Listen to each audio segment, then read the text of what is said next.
네, 여러분 안녕하십니까. 투자열전 마수 강병욱입니다. 네, 안녕하세요. 장세별입니다.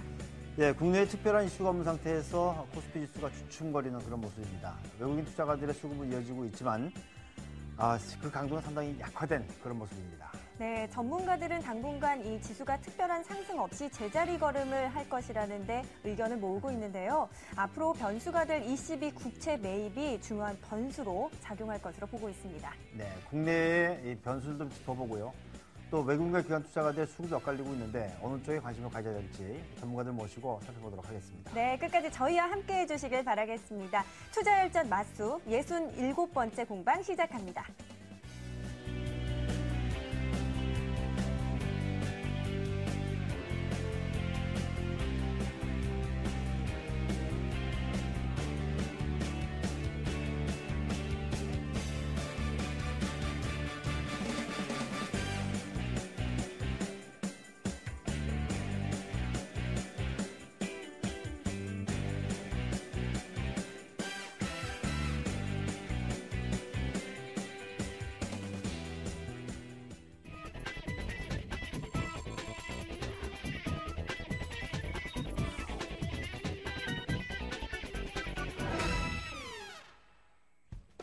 네, 오늘 하루 시장을 떠들썩하게 했던 이슈들 정리해봤습니다. 어떤 이슈들이 있었는지 5위부터 살펴볼까요? 네, 먼저 화제 랭킹 5위입니다. 프랜차이즈 업체는 상장이 어렵다는 편견을 깨고 국내 커피 전문점 1위 업체인 카페베네가 하반기 유가증권 시장 입성을 시도합니다. 기업 공개라는 정면 승부를 택한 카페베네의 선택이 어떤 결과를 가져올지 업계에 관심이 주목되는데요. 관련 업계는 카페베네가 거래소의 상장 심사 문턱을 넘기 위해서는 프랜차이즈 업종의 최대 약점으로 꼽히는 수익의 불안정성을 보완해야 할 것으로 보고 있습니다. 네, 이어서 4위입니다. 애플이 미국 증시 사상 최고 시가총액을 기록하면서요. 국내 부품 협력 업체들의 주가도 동반 상승하고 있습니다. 지난 20일 뉴욕 증시에서 애플은 미국 증시 최고인 시가총액 6,235억 달러를 기록했는데요. 이에 따라 애플의 부품을 공급하는 인터플렉스와 LG 디스플레이, 그리고 실리콘웍스, 그리고 LG 이노텍 등이 상승 흐름을 타고 있습니다. 자, 이어서 3위 보시겠습니다.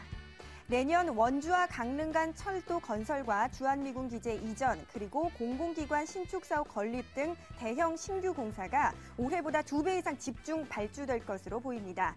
이에 따라 국토해양부는 그동안 침체를 보였던 공공건설 시장이 내년 이후 활기를 띨 것으로 내다봤는데요. 건설업계에도 청신호가 켜질 것이란 기대가 모아지고 있습니다. 네, 2위입니다. 주요 은행들의 3개월물 조달 평균 비용을 반영한 단기 코픽스가 오는 11월부터 신규 도입됩니다. 은행들은 시장성 양도성 예금 증서 CD의 활성화를 위해 월 평균 잔액이 약 2조 원 수준을 유지할 수 있도록 CD를 발행하는데요. 금융위원회 관계자는 당분간 유효한 CD 금리 고시를 위해서라도 발행을 사실상 의무화한다는 방침이라고 밝혔습니다. 네, 오늘 가장 이슈가 되었던 화제는 무엇이었을까요? 1위 살펴보겠습니다. 네, 코스피의 대장주 삼성전자가 지수 조정과 함께 4거래일째 하락했습니다. 오늘 삼성전자는 1.4% 하락하면서 125만 4천 원으로 마감했는데요. 유럽 정상들의 릴레이 회담을 앞두고 당분간 지수와 함께 큰 상승폭 없이 조정이 지속될 것이라는 전망이 우세합니다. 네, 지금까지 오늘의 화제 랭킹 살펴봤습니다. 이어서 강병욱 교수의 화제 비평이 이어지겠습니다. 교수님 나와주세요. 네, 강병욱의 화제 비평 시간입니다. 먼저 첫 번째 소식입니다. 코스닥 지수가 9거래일 연속 상승세를 이어갔습니다. 기관과 외국인이 매수 우위를 나타내면서 지수 상승을 뒷받침했는데요. 유가증권 시장이 주춤하는 사이에 종목별 수익률 게임이 나타나고 있습니다. 이때 수익을 잘 내기 위해서는 기업의 가치를 좀 따져봐야 할 것 같은데요. 기업 가치가 좋은 종목이 더 멀리 그리고 더 길게 갑니다. 눈을 부릅뜨고 종목을 찾아야 되는 시점이 된 것 같습니다. 자, 두 번째 소식입니다. 지난 5월 영업 정지된 미래저축은행이 친해저축은행으로 새롭게 태어날 전망인 것으로 확인됐는데요. 친해저축은행은 현재 제주도에 있는 본점을 서울시 강남구 서초지점으로 옮기고 고용도 100% 승계할 방침이라고 합니다. 그런데 한 가지 빠진 게 있네요. 다 좋은데 어떻게 고객의 신뢰를 회복할 것인지에 대한 다짐은 없군요. 껍데기만 바뀐다고 다 되는 건 아니죠. 자, 투자자들도 이제 제발 허접쓰레기 같은 금융기관의 눈속임에 속지 말아야 하겠습니다. 이 남들보다 이자를 더 주는 것은 그만한 위험이 존재한다는 것도 기억해야 할 것 같은데요. 이 우리의 재테크 목표는 가늘고 그리고 길게 가는 겁니다. 자, 세 번째 소식입니다. 최근 지속되는 경기 불황 속에 서민들이 소주를 더 찾은 것으로 나타났습니다. 한국주류산업협회와 주류업계에 따르면 올 상반기 국내 희석식 소주의 총 출고량은 16억 9천만 병으로 전년보다 1.15% 증가했고, 이것은 만 19세 이상 성인 한 명이 약 40병 정도의 소주를 마신 양이라고 하는데요. 아이고 간이야. 이 간이 왜 아픈가 했더니 이유가 있었습니다. 이 불황이 와도 술 안 먹고도 행복해질 수 있는 세상 기대해 보도록 하겠습니다. 마지막 소식입니다. 이 단일 기업으로 미국 역사상 최고의 시가총액을 기록한 애플의 주식이 앞으로도 계속 오를 것이라는 전망이 나왔는데요. 이 토피카 캐피탈의 애널리스트인 브라이언 화이트는 마켓워치와의 인터뷰에서 애플의 시가총액이 1조 달러까지 오를 수 있다고 밝혔습니다. 예전에 농담으로 잘 키운 방이 하나 열공수 부럽지 않다 이런 말이 있었는데요. 한때는 휘청거리던 회사가 스마트 기기로 부활해서 훨훨 날아가는 것을 보니까 애플 같은 창의적인 회사가 나올 수 있는 환경 마냥 부럽기만 합니다.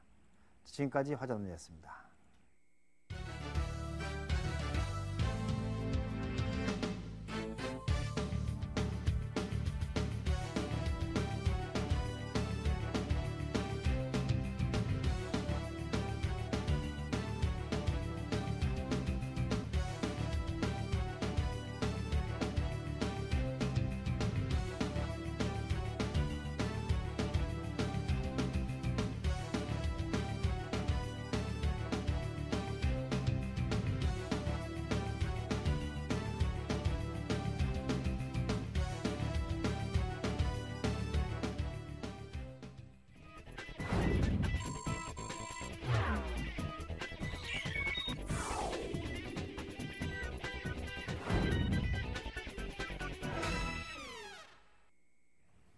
네, 증시 화두를 놓고 본격적으로 벌이는 본격 공방 갑론을박 시간입니다. 네, 오늘의 출연자 소개하겠습니다. LNS 파트너스의 하창봉 팀장 그리고 키움증권 김충달 전문가 함께하겠습니다. 안녕하세요. 어서 오세요. 안녕하십니까. 어서 오세요. 자, 코스피는 이번 주 들어와서 내내 부진한 그런 움직임이었었는데요. 두 분들 어떻게 지금 대응하고 계신지 물어보도록 하겠습니다. 하창봉 팀장 요즘에 어떻게 하고 계세요? 예, 저는 오늘 약간 긴장이 되더라고요. 장 초반에 한 1930포인트, 한 20포인트 초반까지 빠지다 보니까 긴장이 됐는데 또 한편으로는 뭐 사실 이번 주 한 중반부터 중소형주 좀 강했지 않습니까? 네. 그래서 오늘도 저도 일부 뭐 내수주들 좀 올라가는 거 보면서 시장에 대해서는 별 걱정이 좀 없었고요. 조금 중소형주 랠리를 조금 즐겼던 것 같습니다. 네.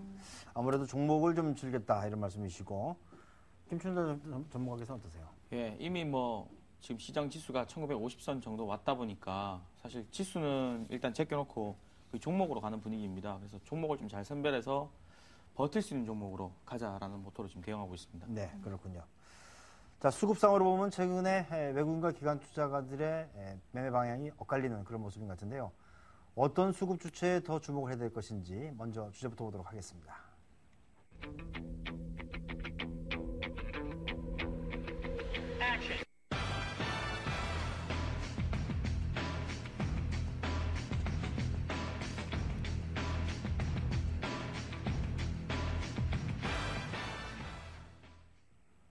네, 오늘 갑론을박 주제는 내수주를 담고 있는 기관 투자가들, 또 수출주를 담고 있는 외국인들, 어디를 먼저 봐야 되느냐라는 얘기인데요. 하창봉 팀장께서는 일단 기관 투자가들의 내수주 담는 것을 주목해야 된다, 이런 말씀이시죠? 네, 뭐 오늘 같은 경우도 기관의 매도세가 조금 부담이 됐기 때문에 오히려 뭐 외국인이 사주고 있는 IT 민감주보다는 역시나 기관이 사는 내수주가 오히려 더 계속 주목해야 되지 않나 그렇게 보겠습니다. 네. 김충달 전문가님 의견은 어떻습니까? 물론 두 수급 주체가 다 중요하지만 현재는 시장 네. 상황에 더 따라가야 된다는 의견도 있는데 어떻게 생각하세요?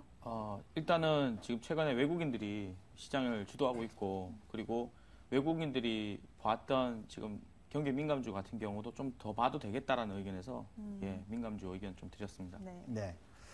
자, 본격적인 쟁점으로 좀 들어가 보도록 할 텐데, 이미 말씀해 주시긴 했는데, 그래도 증시가 지금 조정을 받는 그 과정 속에서 외국인들이 주목하고 있는 경기 민감주들, 또 기관 투자가들이 보고 있는 경기 방어주들, 두 분은 일단 뭐 말씀해 주셨지만 그래도 다시 한번 좀 말씀해 주시죠. 어느 쪽을 주목해야 되는 겁니까? 네, 역시나 기관이 담는 경기, 기관이 매수하고 있는 섹터가 될 것 같습니다. 네. 김수산 전문가께서는요. 예, 저는 지금 일단 아직 지수 아무거나? 예, 사실은 기관 매매도 괜찮고 외국인 매매도 괜찮은데요. 아직 지금 시점에서는 이제 조율해보고 좀 더 상황 지켜본 다음에 결론 내려도 늦지 않을 것 같습니다. 그런데 일단 외국인들이 매매를 했던 경기 민감주를 좀 더 보셔도 되지 싶습니다. 네. 그렇군요. 김충달 전문가 일단은 경기 민감주에 관심을 갖자는 의견이었습니다. 매수세가 이어가는 외국인도 최근에는 이 정유, 자동차 그리고 조선 등 해외 경기에 민감한 업종을 골고루 담고 있는데요. 의견을 좀 구체적으로 들어볼까요? 예, 경기 민감주 어떻게 하다 보니까 경기 민감주가 되었는데 네. 지금 현재 시가총액 상위 종목군들을 보시게 되면 지금 그 현대차, 기아차, 현대모비스, 삼성전자 그리고 뭐 SK이노베이션 최근에 또 사고 있는 그런 종목들 SK하이닉스 이런 종목군들을 시총을 합하게 되면요. 우리 전체 시총의 거래소 시총의 한 35% 정도를 차지하고 있습니다. 그러다 보니까 지금 글로벌 시장이 최근에 밑에서부터 반등을 줬고 반등을 주면서 전반적인 증시 반등이 일어나는 가운데 지수 관련주가 오르다 보니까 바로 이러한 종목군들이 시총 상위주고요. 또 국내에 그 글로벌 수출 기업들이 대부분 다 이렇게 경기 민감주 시총 상위주 연계되다 보니까 그렇게 같이 엮여서 가는 건데 제 생각은 꼭 경기 민감주가 경기가 좋아지기 때문에 이 경기 민감주를 산다는 개념보다는 지수 반등 시기에 지수 관련 시총 상위주도 대부분 이런 종목군들이 해당되다 보니까 좀 그런 측면에서 프로그램 매수 형태로 좀 유입된 것이 아닌가 보고 있습니다. 어떻게 보면 같은 이야기일 수도 있지만 어떻게 뉘앙스가 조금 틀리다고 볼 수도 있습니다. 네, 그렇군요. 자, 하창목 팀장께서는 일단 경기 방어주라고 말씀해 주셨지만, 이 기관들의 그 수급이 좀 사실 매도가 있었단 말이에요. 네. 그 중에서도 좀 사고 있는 것이 통신 음식료 같은 업종인 것 같은데, 네. 관심 업종하고 관심 종목들 한번 좀 들어볼까요? 예, 일단은 뭐 사실은 그 외국인이 최근에 한 6조 5천억 정도를 샀지 많이 않습니까? 샀죠. 근데 이제 거의 보면은 골라서 산 게 아니라 그냥 다 샀습니다. 뭐 경기 민감주라든지 방어주 다 샀는데 이제 실제적으로 경기 민감주가 시가총액 비중이 많다 보니까 외국인들이 우리나라 주식을 사면서 표면적으로는 경기 민감주를 산 것처럼 보인다 말씀드리겠고요. 사실 샀습니다. 네. 근데 중요한 건 이제 우리 투자 관점 아니겠습니까? 실제로 지금 경기 민감주들 주가가 주춤되고 있다는 거죠. 실제적으로 삼성전자, 현대, 기아차, 뭐 중유, 조선주 다 주춤되고 있다. 수익률 게임에서 보면 기관들이 사는 섹터가 훨씬 좋다는 거죠. 그래서 최근에 보니까 기관들이 사는 섹터를 좀 특징을 한번 내어봤습니다. 네. 뭐 최근에 보면은 뭐 통신주도 그 SKT가 15만 원까지 올라갔고 여러 음식료라든지 이런 거 갔는데 약간은 그런 것 같아요. 오늘 한국가스공사가 올라가고 이런 거 보면 확실히 기존에 우리가 그냥 경기 방어주로 접근했던 그 내용 자체가 지금은 성장주에 좀 베팅한다 그렇게 정의를 할 수 있을 것 같고요. 그러니까 기존에는 통신주는 배당 매력이 있고 방어주다 이렇게 샀었는데 실제로 지금은 LT 실적을 가지고 들어온다는 거죠. 그렇게 접근해 줬고 또 하나는 음식료 업종이나 뭐 화장품, 제약도 마찬가지인데 가격 전가력이 높은 상품에 많이 베팅을 하고 있습니다. 그러니까 원자재가 올라가도 가격 전가력이 높은 필수 소비 섹터로 기관의 매수가 들어오더라 보는데 그 특징이 보면은 대부분이 신생 기업이 아니고 전통형 기업입니다. 좀 역사도 좀 오래됐고요. 어느 정도 독점력도 갖고 있는 기업들 이렇게 좀 많이 들어오는데 최근에 보면 한 가지 그런 거 보이지 않습니까? 동아제약이나 지금 한미약품, 종건당 이런 주가들이 상당히 고공행진을 달리고 있습니다. 단순하게 처음 올라올 때는 이게 방어주로 올라온다 했는데 지금 그게 아니죠. 뭐 약가이나 이런 이야기도 있습니다만 실적 모멘텀으로 간다는 것이 특징이라 그래서 지금 현재 기관들이 사고 있는 섹터 아마 조금 잘 보신다고 해도 통신이라든지 게임, 코스맥스 같은 화장품 그리고 일부 요새 최근에 계속 잘 가고 있는 뭐 메디톡스나 코롱생명 같은 제약주들은 전통적으로 기관이 사주는데 수익률은 외국인이 사는 것보다 훨씬 좋더라 이렇게 볼 수 있겠습니다. 근데 지금 사실 가격이 안 움직인 게 아니잖아요. 좀 상당 부분 올라왔는데 그러다 보니까 이제 일각에서는 오히려 좀 지지부진한 이 주도주들을 잡는 것이 수익 발이 좀 낫지 않겠나 지금을 본다면 그런 의견들도 있던데요. 그렇죠. 이제 그 말에도 많이 공감을 하는데 사실 이제 그건 있어요. 우리가 만약에 외국인과 똑같은 자금력이라든지 투자 기간 또는 많은 투자 상품이 있다면 외국인들이 지금 계속적으로 뭐 4, 5만 원에서 사고 있는 현대 기아차 그리고 뭐 삼성전자 살 수 있습니다. 하지만은 우리 개인 투자가보면 특히 개인만 그런 게 아니라 개인이 뭉쳐서 만들어진 게 기관 아니겠습니까? 기관 투자자들은 사실 외국인 투자자들에 비해서 투자 환경이 그렇게 좋지 않습니다. 그렇기 때문에 저는 뭐 외국인들 따라가는 건 맞긴 맞는데 지금 지수대 1950대가 위치하고 있는데 지금 지수대에서는 오히려 기관 따라가는 것이 저는 맞지 않나. 기관들이 파는 종목은 팔고 사는 종목은 가야 된다 봅니다. 네, 네. 알겠습니다. 네, 이제 두 번째 쟁점으로 넘어가 보죠. 8월에 뭐 예상에 없었던 상승세를 이어가던 코스피가 이제 조정 국면에 들어섰습니다. 단순 숨 고르기인지 아니면 랠리가 끝난 것으로 봐야 할지 어떻게 판단하시는가요? 두 분 의견 어떠십니까? 네, 단순 숨고르기로 보입니다. 네. 김춘달 전문가. 저도 승부를 예. 자, 그럼 구체적으로 김춘달 전문가 의견부터 좀 들어보도록 하겠습니다. 지수는 일단 장중에 1920포인트 살짝 깨지기도 했었는데 네. 단기적인 숨고르기라고 보시는 이유는 어디 있을까요? 일단 지금 시장에서 그 7월 26일부터인가 거의 바닥권에서 뜰 때 그 시점부터 외국인들이 엄청난 매수를 통해서 네. 지금 증시를 이만큼 끌어올렸습니다. 대충 보니까 7조 정도 수준의 거래소 현물을 매수를 했는데요. 그렇게 매수를 하면서 선물도 같이 매수를 들어왔지 않습니까? 그러다 보니까 이 시장이 일단 표면적으로 들어왔던 매수는 외국인들입니다. 그러면 외국인들이 과연 시장에서 단기적 조정받을 때 이 조정을 과연 같이 매도를 하면서 조정을 받는 부분이라면 우리가 그 부분을 외국인들이 사서 끌어올렸으니까 외국인들이 팔면 좀 조심해야 되겠다는 이야기가 되는데 일단 지금 시장에서 최근 한 7거래일 정도, 8거래일 정도를 옆으로 횡보를 하면서 혼조를 보였거든요. 종목들이 탄력을 사실 많이 못 받았습니다. 근데 종목들 장세는 나왔거든요. 근데 그 구간에서 외국인들은 횡보를 하면서 조정받는 구간에서도 꾸준하게 계속 현물을 오히려 더 샀습니다. 그러다 보니까 조정을 지금 어떻게 보면 견조하게 받는 수준이라고 볼 수 있겠고요. 밑에서 지금 그 200포인트 땡긴 거에 비하면 아주 견조한 조정, 외국인들의 매도가 1000억 이상 나오지 않는다면 아직까지는 시장에 대해서 좀 지수는 탄력을 아직 덜 받고 있지만 아직까지 좀 더 올라갈 수도 있지 않는가라는 것을 오픈해 놓은 것이 좋지 않는가. 그래서 지금은 사실 지수상으로는 부담스러운 위치가 많습니다. 그렇기 때문에 이제 여기서부터는 그러니까 뭔가 이렇게 예측해서 맞춘다는 개념보다는 좀 대응을 해서 커버한다는 쪽으로 좀 마음을 잡으시고 이렇게 하시는 것이 필요하지 않을까. 이미 종목 싸움은 시작된 것 같습니다. 근데 상승 쪽으로 좀 제한돼 있다 이런 의견은 어때요?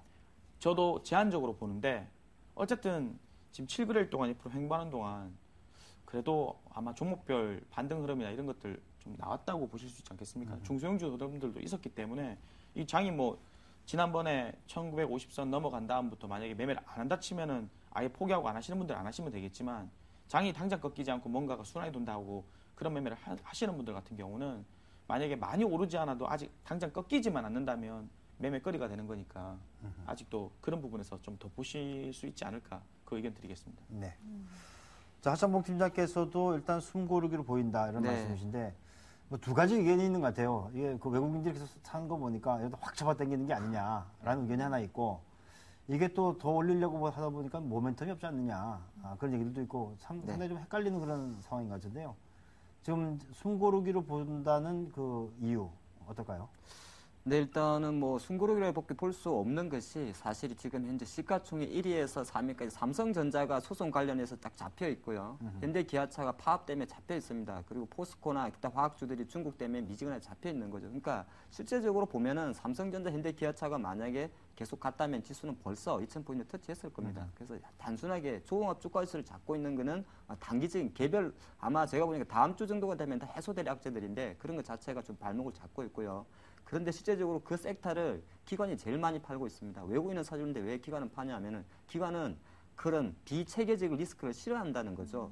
뭐 예를 들어서 현대차를 내가 매니저인데 사고 싶어도 팀장이 야 그거 파업하잖아 그거 왜 사냐 이렇게 할 수 있다는 거죠. 삼성도 마찬가지입니다. 아직 결정난 건 아니지만은 뭐 지금 애플과의 어떤 특허 소송이 이하에 있기 때문에 기관도 쉽게 배팅 못한다 보는 것이고 오늘 장중에 조금 늦게 실 겁니다. 아마 12시 정도까지는 해서 한 1920 초반에 있다가 12시 반부터 갑자기 150억을 팔던 연기금이 280억으로 돌려버렸습니다. 그러면서 장을 좀 땡기는데 그건 왜 그러냐면 이제 오늘 밤부터 열리는 유럽 쪽 어떤 정상회담에 대한 어떤 기대감이 좀 착용하고 있다는 겁니다. 그렇기 때문에 지금의 조정은 단순 조정으로 좀 보는 게 낫다 말씀드리겠고 하나는 또 하나가 계속 기관들이 보면 투신이 많이 팔고 있죠. 투신은 이제 팔고 싶어 파는 것도 있고 펀드 환매 때문에 파는 것도 있습니다. 그래서 투신의 부담 때문에 조금 파는 거기 때문에 실제적으로는 약간 조정으로만 보는 것이 좋다. 하지만은 상승 탄력에 대해서는 대외 변수, 유럽 변수가 많이 받쳐줘야 되기 때문에 일단은 조정은 맞긴 맞는데 제가 생각한 것보다는 조정 폭이 조금 얕았다는 것이 좀 걸리는 부분입니다. 네. 하창봉 팀장님께서 방금 얘기를 해주셨지만 유럽 쪽에서 계속해서 정상회담이 릴레이 정상회담이 예정되어 있습니다. 대회 이슈에 대한 점검이 필요할 것 같은데요. 당장에 오늘 밤에 8월 FOMC 회의로 공개가 예정되어 있고요. 그리스의 유로그룹 의장 회담이 줄줄이 예정되어 있습니다. 시장에 이런 것들이 어떻게 변수로 작용할지 그리고 이 밖에 주목하고 계신 변수가 있다면 일단은 김충달 전문가님부터 의견을 말씀해 주시죠. 네. 예, 지금 FMC 의사록 같은 경우는 그냥 앞으로도 계속 그런 이슈들이 또 예정되어 있기 때문에 네. 그냥 지나가는 하나의 그 단기적인 어떤 이슈거리로만 생각하시면 될 것 같고요. 아마도 지난번 FMC 회의 때도 뭐 아셨겠지만은 그 기대치에 충족되는 어떤 내용은 아닐 거라고 보고 있습니다. 그러니까 너무 그 부분은 기대를 많이 하시지 마시기 바라겠고요. 오히려 지금 초점 맞춰지는 부분은 미국도 이제 대선이 얼마 안 남았기 때문에 그걸 앞두고 있는 시점에서 타이밍 측면에서 봤을 때는 9월달 FMC 회의 때는 뭔가가 있어야 된다라고 보고 있거든요. 근데 처음에는 이제 지금 그 미증시나 그 유럽 시장이 이제 같이 올라왔던 부분이 부양책을 쓸 것이다라는 기대감을 통해서 이제 올랐지 그렇죠. 않습니까? 예. 근데 알고 보면 미국 시장은 지금 경제 지표가 계속 호전되면서 좋아지고 있는 상황이기 때문에 이게 한편으로 보면은 QE3에 대한 기대감은 오히려 약화되는 반면에 경제 지표로서 올라왔다라는 이야기를 할 수 있을 정도도 되거든요. 그래서 일단 뭐 결론적으로는 어떻게 될지 모르겠습니다. 하지만은 그러한 이슈를 앞두고 있는 시점에서의 조정은 계속 뭔가가 나올 것이다라는 기대감을 오히려 강화시키는 부분이기 때문에 저는 조정받았을 때는 아직까지 또 이런 이슈 측면에서는 매수거리가 된다고 봅니다. 그러니까 만약에 지수가 부담스러우신 분들은 이런 이슈들이 실망감을 줘서 갑자기 뭐 하락을 했을 경우에는 9월 FOMC 회의 전까지는요. 제가 봤을 때는 저가 매수의 기회가 또 될 수도 있다고 보는 입장이니까 타이밍만 좀 잘 잡으시면 쓰기 좀 날 거라고 보고 있습니다. 네. 그렇고 예, 또 한 가지는 지금 보면은 지금 이러한 그 부분하고 결국에는 우리는 지금 우리 국내 증시에서 머니 게임을 하고 있는 거 아니겠습니까? 그럼 결국에는 이런 대외 변수들도 중요하지만 지금 외국인들이 무지하게 샀기 때문에 이 외국인들의 수급이 전 더 중요하다고 보거든요. 그러니까 어떻게 보면은 이런 이슈에서 민감하게 또 누가 매도하면 안 좋게 해석될 수도 있는 거지만은 지금 현재 이 수급의 그 어떤 줄기를 잡고 있는 외국인들 같은 경우 수급이 만약에 그 전에 뭔가 갑자기 변화되는 모습이 나온다고 한다면 1900 이상 올라갔을 때 투신들은 계속 매도를 했고 기관들이 안 사주고 있는 트렌드가 지속되고 있는데 그럼 누가 사겠습니까? 조정받으면 제가 봤을 때 개인들밖에 안 산다고 보거든요. 네. 그러니까 외국인들이 파는 수급이 가장 제가 봤을 때는 어차피 변수에 의한 이유 핑계로 팔든지 말든지 하겠지만 우리가 정보가 빠르기 때문에 그런 수급 변화가 나오면 먼저 첫 번째로 그걸 체크를 하시고 두 번째 오히려 그런 변수들을 체크하시면서 대응하셔야 되겠습니다. 네. 김충달 전문가 9월 FOMC 회의 때까지 일단은 조정은 나올 것이라고 얘기를 해주셨고요. 또 대회 변수보다는 외국인 수급이 어떻게 변하는지 주목해야 된다고 말씀해 주셨습니다. 하창봉 팀장님은 대회 변수 앞으로 어떤 부분에 좀 영향을 받을 거라고 보세요? 네, 지금 우리 전문가님 말씀하신 대로 외국인 수급이 상당히 중요한데 저는 이제 외국인 수급은 대외 변수, 유럽 변수에 대해서 하루만 해도 바뀔 수 있다고 생각을 합니다. 그래서 너무 외국인을 좋긴 한데 믿지는 말자 말씀드리겠고 미리 먼저 드리겠습니다. 그리고 오늘 아마 우리나라 시간으로 새벽 3시 정도에 FMC 의사록이 나올 것인데 제가 볼 땐 기대치를 아예 낮추는 게 낫지 않나 보겠습니다. 의사록이라는 거는 이미 이제 8월달, 7월달에 열렸던 거에 대한 보고서입니다. 사후 코멘터리죠. 어떤 이야기가 왔다 갔냐. 근데 그 당시에는 미국의 경제 지표가 안 좋았기 때문에 그나마 긍정적인 내용이 나올 것입니다. 그렇기 때문에 그 부분에 대해서는 좀 기대치를 낮추는 게 좋을 것 같고요. 또 하나가 중요한 거는 김 전문가님하고는 좀 반대 의견인데 오히려 미국이 대선이 있기 때문에 올해 연내는 Q3 가능성 발언이 아예 안 나올 가능성도 저는 많지 않나 봅니다. 기존 오바마 정부 시절에 벌써 2번이나 해왔고요. 그런 상황에서 미국 지수는 좋은 흐름을 보여주고 있습니다만은 굳이 미국이 유럽을 살리기 위해서 다시 한번 베팅할 것 같지는 않다. 그게 조금 좀 생각을 하고 있고 하나 조금 그래도 이번 주까지만 놓고 보면 긍정적인 거는 뭐 독일 오늘부터 이제 융커 회장하고 정상회담이 있죠. 그리스. 근데 융커 의장이 지난주에 노 그렉시트를 외쳤습니다. 그러니까 그리스 유로존 탈 때는 안 된다 이렇게 잡아줬기 때문에 그 부분에 대해서는 조금 힘을 실어주고 중요한 거는 뭐 내일 모레 있을 독일과 메르켈 총리와 올랑드 대통령의 정상회담입니다. 독일과 그러니까 긴축을 원하는 독일과 성장을 원하는 프랑스의 정상회담이 얼마 정도 합의를 해주느냐가 사실은 가장 중요하다 보는 것이고요. 더 중요하게 보면 9월 달은 녹록치 않을 것 같습니다. 실제적으로 9월 달 되게 되면 22 통화정책이 있고 진짜 22에서 국채 매입해주는지 안 하는지 확인해야 되기 때문에 8월 말까지는 그나마 기대감으로 사라질 것 같고요. 9월로 넘어가면 액션 안 나오면 시장은 변동성에 노출되지 않나 그렇게 봅니다. 네, 그렇군요. 자, 요즘 시장은 대단히 또 대응하기도 어렵고 한데요. 저기 먼저 김춘환 전문가께서 내일의 대응 전략과 그것도 최근에 관심 가지고 있는 종목이 있다면 어떤 것들이 있을까요?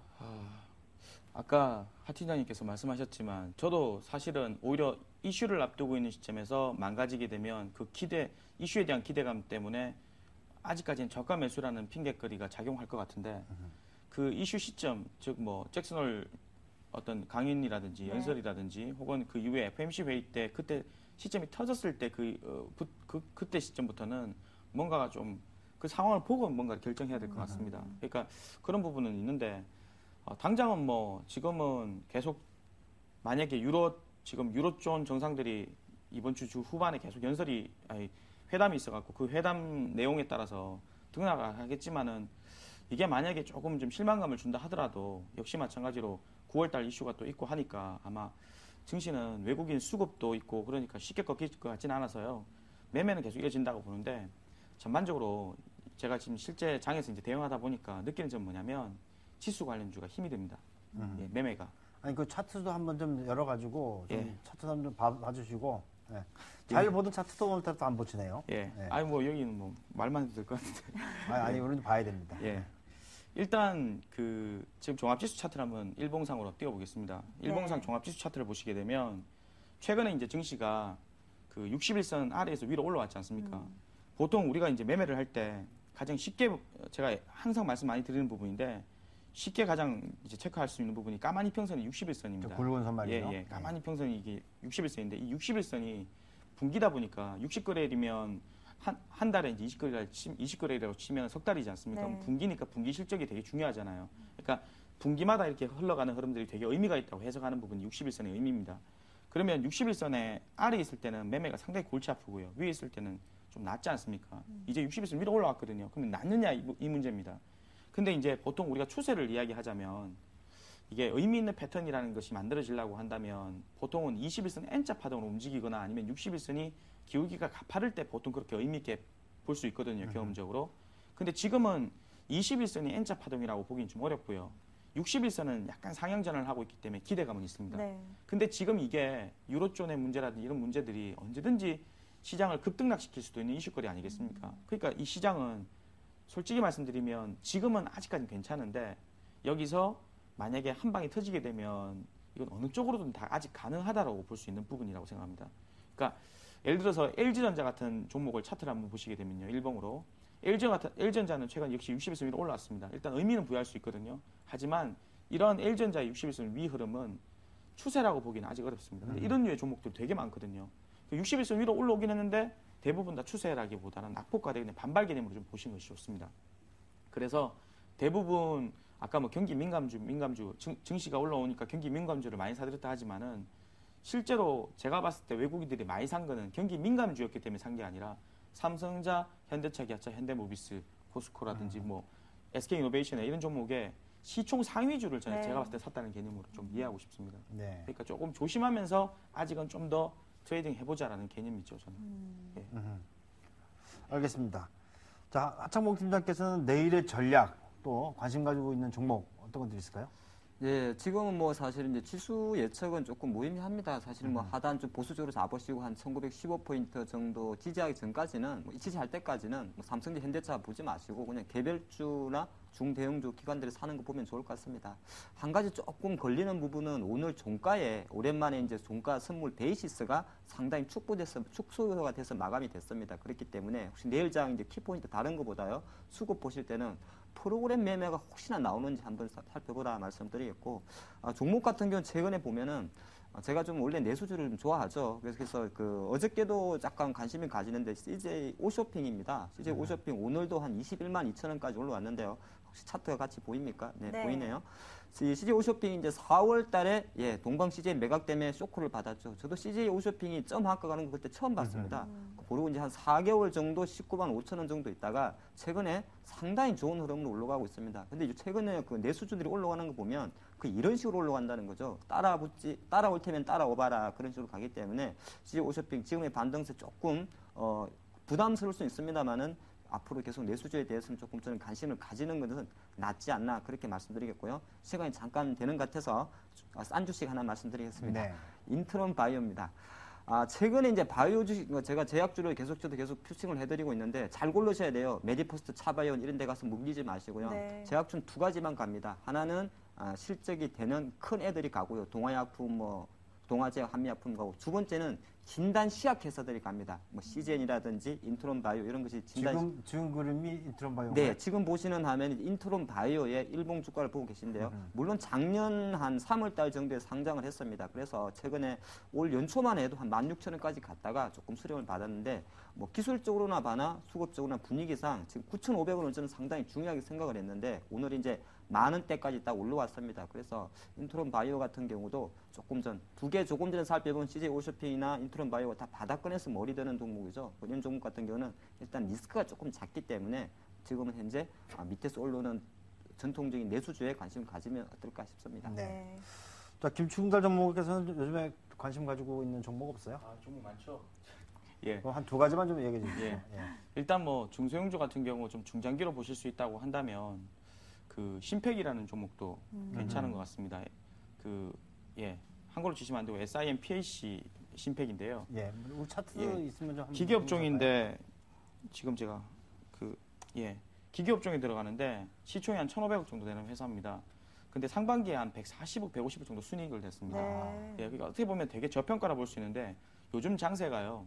거의 그 기관들, 그러니까 거래 대금이 많이 죽어 있지 않습니까? 그러다 보니까 기관들이나 외국인들이 그 프로그램 매매 형태로 들어오는 어떤 대형주 위주의 어떤 매매 형태는 되게 거래가 있으니까 활발한데 그 이외의 종목은 개인들 수급은 대부분 다 테마주 형식이나 아니면 이슈가 부각되는 종목군들의 대부분 다 시세가 막 그쪽에 거래가 많이 몰려 있습니다. 그러다 보니까 오히려 정말 실적 괜찮고 저평가된 기업들은 저기 밑바닥에 버려져 있는 경우도 많거든요. 근데 이런 종목군들은 의미가 있기 때문에 보통 가격이 이렇게 많이 올라오지 않는 경우라면, 많이 올라와 있지 않는 경우라면 저가권에서 매수를 해놓으시면 크게 부담스러운 수준도 아니고 시장도 다시 1,700, 1,600으로 망가지는 형태만 아니라면 하락은 제한적이면서 오히려 펀더멘탈 찾아간다면 또 나중에 결국 오를 거라고 보기 때문에 중장기로 괜찮다고 생각합니다. 네.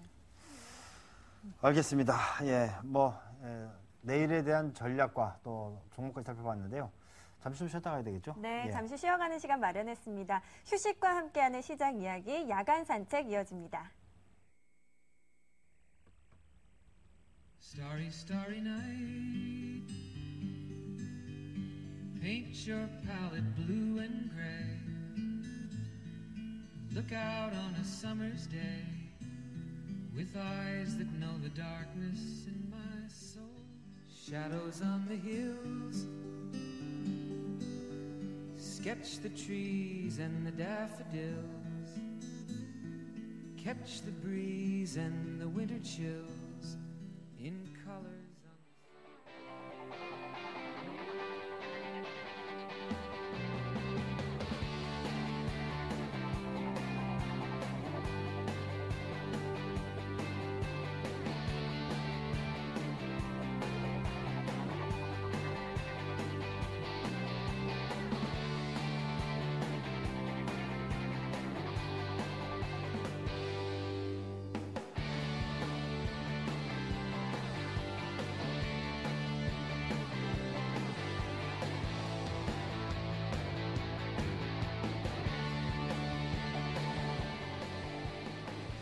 자, 주식투자 수업에서 희노애락을 느끼는 작품 소개하는 시간인데요. 네.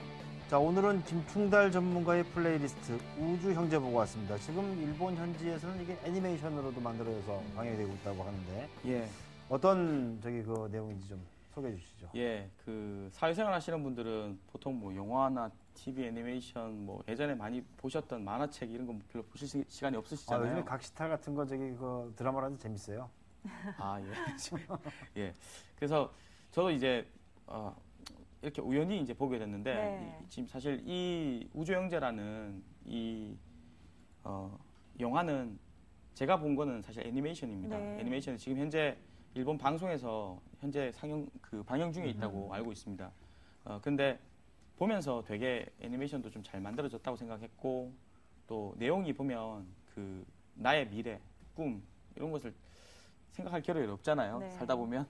근데 되게 감동 깊게 많이 봤던 그런 애니메이션입니다. 그래서 꼭 한번 소개시켜드리고 싶어서 가지고 왔는데요. 네. 어떤 내용이에요? 예, 근데? 내용을 말씀드리면 그 어릴 적에 두 형제가 있는데 이제 자연을 벗삼아서 이렇게 뭐 이렇게 놀러 다니다가 우연히 UFO를 보게 됩니다. 그래서 UFO를 보고 두 형제가 이제 우주 비행사가 되겠다고 꿈을 가지게 되는데 형의 입장에서는 항상 동생보다 한 발 앞서서 나가야 된다고 이렇게 생각을 하면서 동생보다 많은 걸 이제 익히려고 하는데요. 결국 나중에 세월이 흘러갖고 보니까 동생은 나사의 우주 비행사가 되어 있고 형은 그 자동차 기계 엔지니어가 되어 있습니다. 근데 형이 사고를 쳐가지고 잘리게 되거든요. 예, 그래서 실직자가 되었는데 우연히 그 소식을 이제 동생이 듣고 동생의 도움으로 다시 이제 우주 비행사의 꿈을 키우는 과정을 그린 애니메이션입니다. 근데 되게 이렇게 보면 되게 이렇게 좀 동심으로 돌아가게 되고 네. 예, 되게 깨끗한 어떤 화면에 예, 음악도 잔잔하게 되게 좋습니다. 그래서 감명 깊게 되게 봤는데 네. 이런 거 한번 꼭 보셨으면 좋겠습니다. 네, 어릴 적 꿈을 잊지 않고요. 계속해서 네. 재도전하는 것만큼 멋진 삶이 없는 것 같습니다. 오늘 플레이리스트로 올린 이유 주식 시장하고 어떤 관계가 있는 거죠? 주시장 꼭 관계 있다기보다는 네.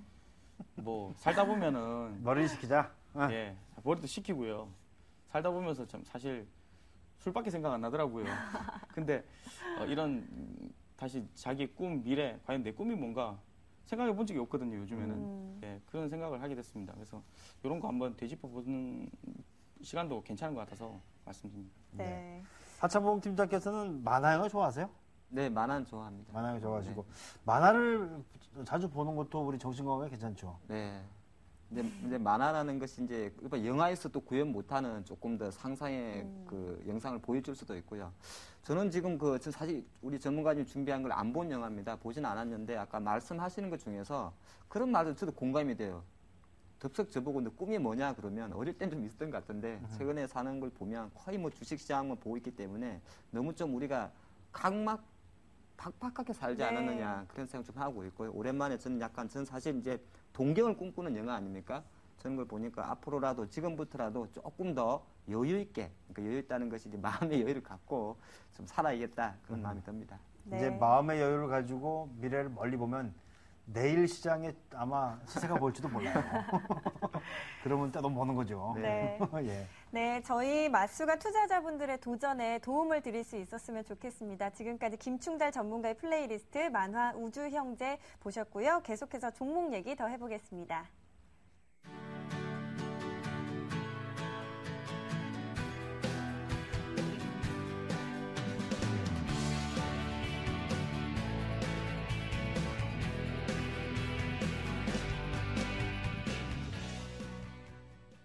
네, 사야 할지 팔아야 할지 종목 전략 세워드립니다. 결정적 한방. 네, 바로 얘기 들어보겠습니다.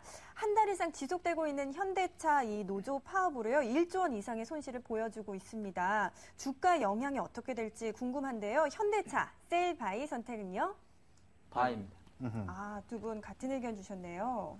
자, 하창봉 팀장께서 먼저 네. 현대차 전략 한번 세워주시죠. 네, 바이는 바인데 버릴 수 없는 바입니다. 아. 네, 미리 말씀 좀 드릴게요. 사실 뭐 7월 13일부터 파업을 하고 있습니다. 현대차는 이제 매년 거의 파업을 하죠. 워낙 이제 그 많이 언론에 노출된 대로 현대차는 국내 대표적인 강성 노조를 갖고 있습니다. 그러다 보니까 최근에 좀 쉬고 있고 언론에서 나오는 이야기를 본다 그래도 뭐 파업으로 인한 손실이 뭐 1조 원에 육박하다 그런 이야기 좀 나오고 있는데 뭐 그런 부분이 단계적으로 약간 그 기관들의 매도세를 좀 붙이고 있습니다만은 중요한 거는 현대차 기관 파는 거를 외국인이 다 사주고 있다는 겁니다. 만약에 개인만 사주고 외국인도 같이 팔았다면 현대차 펀더멘탈에 좀 의문을 달겠는데 수급적인 면에서는 사실은 외국인이 받쳐주기 때문에 저는 좀 괜찮지 않나 보겠고요. 잠깐 차트를 잠깐 보면 네. 제가 아까 그 선택적 바이라는 표현을 썼지 않습니까? 올라가기는 조금 좀 부담이 될 것 같다 미리 말씀드리겠고요. 한 최근 3개월의 흐름을 저 선을 꺼놨는데 확실하게 약간은 고점을 낮추는 모습입니다. 그래서 주도주로 좀 빠져있지 않나 보겠고요. 조금 여기서 긍정적 시그널은 거의 3개월 만에 처음으로 3월달과 마찬가지로 여기서 제가 적어놨습니다. 우리 투자자님 잘 보시라고. 예, 골든 크로스가 발생했습니다. 21선과 61선 지시 골든 크로스가 발생했기 때문에 3월달 전에도 골든 크로스 발생이 급등을 했죠. 물론 여기서 바로 급등할 가능성은 조금 의문이 듭니다만은 제가 판단할 때는 수급 요인은 부담이 없다 보는 것이고요. 현대차는 다시 한번 만약에 25만 원 올라가게 되면은 제가 판단할 때는 삼성전자가 못다한 주도주를 다시 차올 수가 있습니다. 그렇기 때문에 현대차는 조금 더 남들이 안 좋다 그럴 때마다 저는 조금 속칭 말해서 매집해야 된다 봅니다. 네, 그렇군요. 네. 자, 김충달 전문가께서도 현대차 바이견이신데요. 이야기 좀 들어볼까요? 예, 현대차는 아직 주도주에서 벗어났다고 보기는 어렵죠. 지금 안 올라간다고 해서 주도주가 아닌 건 아니라고 생각을 합니다.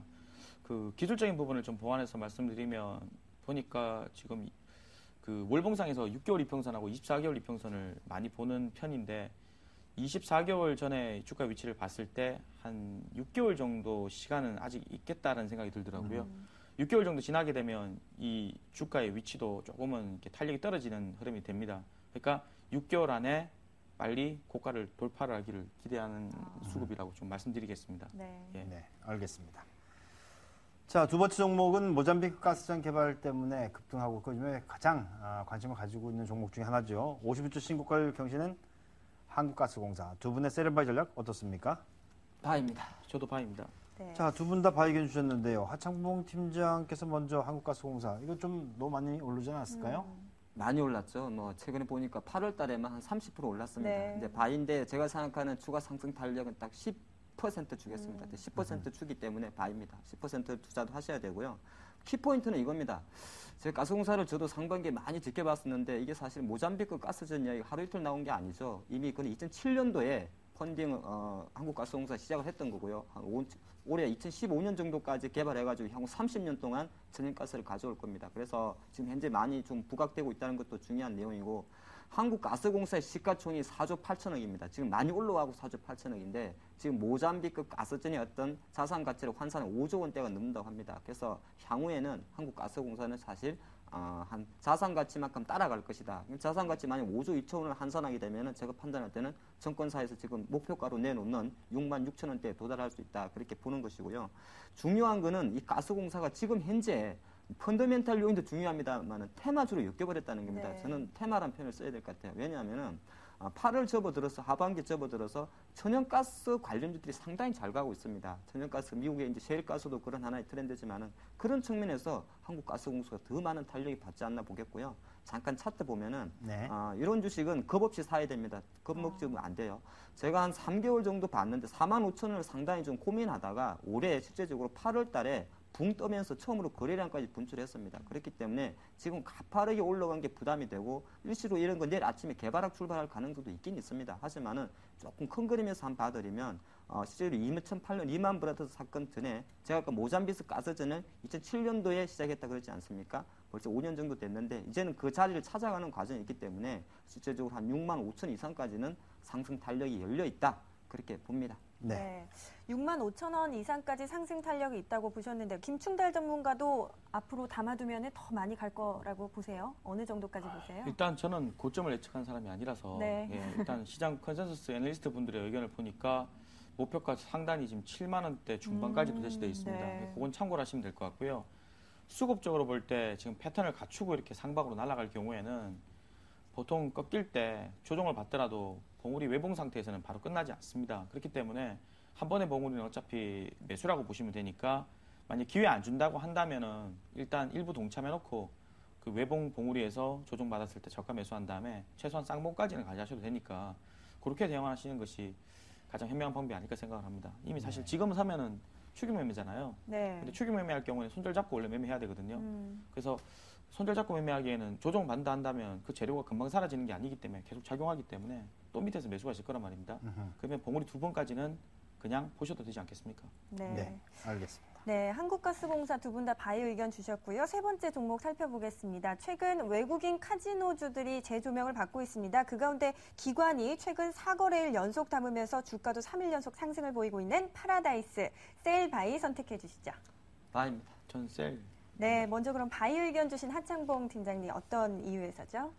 항상 저는 그 주식 투자 특징 보면 올라가는 건 어지간했으면 바입니다. 네. 말씀드리겠고요. 파라다이스가 오늘 이제 14,350원인데 한 가지 걸리는 거는 외국인이 좀 팔고는 있긴 있어요. 최근에 보니까 지분이 한 17%, 14% 정도 내려갔습니다. 물론 그것을 이제 기관이 받아주면서 좀 올렸다 말씀드리겠고 파라다이스가 어느새 시가총이 1조 3천원까지 올라왔지 않나 저는 봅니다. 그래서 전반적으로 지금 그 이런 종목들이 사실 펀더멘탈로는 좀 접근하기 힘듭니다. 이것도 하나의 트렌드예요. 뭐 게임주 컴투스가 날아가고 뭐 가장 코스맥스 가고 파라다이스 가는 것도 하나의 붐이지 않나 봅니다. 그래서 현재는 수급이 이쪽으로 몰렸기 때문에 주가 상승 가능하다 보는 것이고 차트를 잠깐 보면요. 네. 파라다이스가 지금 보면은 딱 15,000원 보통 이렇게 그 RP라 그럽니다. 딱 떨어지는 수차는 한번 갔다가 빠집니다. 그리고 다시 올라오게 되면 거기서부터 상승 탄력이 붙을 수 있다는 거죠. 그렇기 때문에 오늘 이제 15,000원까지 650원 정도 남았는데 충분히 그 돌파 가능하다 볼 것이고요. 잠깐 이렇게 했을 때 그 다음에 주가가 만약에 유사한 패턴을 갔다면 어떻게 갈 수 있는지는 컴투스에서 제가 비교 설명을 드린 게 어떨까 싶습니다. 네. 현재 수준의 그 파라다이스의 위치가 아마 지금 제가 판단할 때는 바로 이때 컴투스의 위치가 거의 비슷하지 않나 봅니다. 그리고 컴투스 같은 경우는 이 당시에 한 46,000원 정도의 단기 저항을 받았다가 수급이 됐기 때문에 올라갔던 거죠. 그렇기 때문에 지금 파라다이스 딱 기술적 저항 영역이 있습니다만은 여기서 조금만 상승 탄력이 붙는다면 15,000원을 넘어가는 추가 상승 탄력 둘 수 있다. 그렇게 봅니다. 네, 그렇군요. 자, 파라다이스에 대한 김충달 전문가께서는 매도 의견인데요. 예, 하팀장님 맞는 말씀인데요. 예, 뭐 지금 컴투스라든지 인터플렉스라든지 이런 종목 보시면은 현재 실적 성장에 대한 부분을 이미 상당히 반영하고 있는데도 불구하고 수급이 아직 안 끝나고 한 번 봉우리 이후에 신고가까지 나오고 있는 상황입니다. 근데 이제 체크할 것은 뭐냐면 이렇게 신고가가 나올 때 이미 어느 정도 가치가 많이 반영됐다고 판단되면요. 다시 앞에 있는 고점으로 회귀하는지를 봐야 됩니다. 그렇게 나오게 되면 이게 고점은 오른쪽 봉우리에서 돌파를 했지만 쌍봉급으로 볼 수 있거든요. 그 이후에 주가가 60에서 회귀하는 경우가 되게 많습니다. 끝나지 않았다면 계속 날아가는 가치가 아직까지 더 반영돼야 된다 한다면 신고가 이후에 추가 상승이고 그리고 앞에 있는 고점은 지지라인 발판 삼아서 들어간다고 불러야 되는데 지금 같은 경우는 제가 생각할 때는 조금 외국인 매도도 있고 하니까 탄력이 조금 떨어지는 부분에서 가지고 계신 분들만 보시고요. 신규 매매는 조금 고가 돌파 이후에 그때 치고받고 싸우는 상황을 좀 보신 다음에 결정해도 안 되겠나 해서 한번 제가 태클을 걸어봤습니다. 네. 예. 알겠습니다. 네, 파라다이스 셀과 바이로 의견이 나눠졌는데요. 여기까지 살펴보겠습니다. 지금까지 LNS 파트너스의 하창봉 팀장, 키움증권의 김충달 전문가와 함께했습니다. 두 분 오늘 말씀 고맙습니다. 고맙습니다. 감사합니다. 고맙습니다.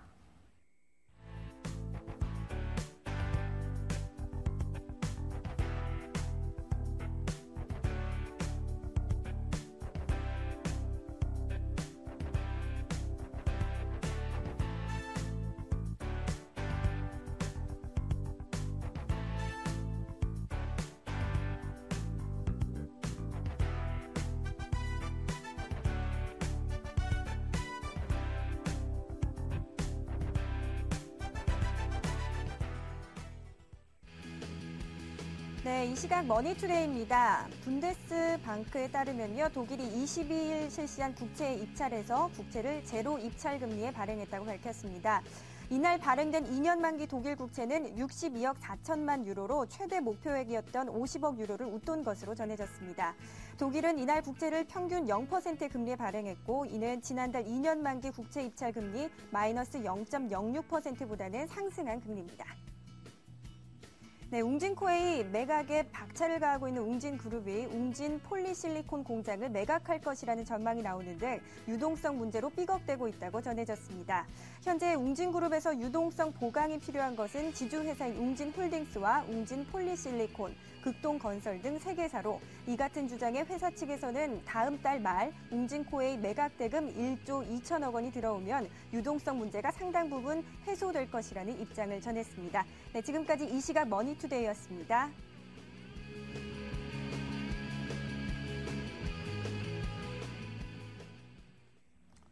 네, 우리 시장도 마찬가지지만 미국 시장도 주초 이후에 좀 주춤거리는 그런 모습인데요. 오늘 밤에 FOMC 의사록이 나옵니다. 네. 이 의사록이 나온 다음에 시장이 어떻게 방향을 잡을지 좀 지켜볼 일인 것 같고요. 또 경제 지표들도 있죠. 네, 그렇습니다. 먼저 주간 NBA 모기지 신청지수 발표가 있었는데요.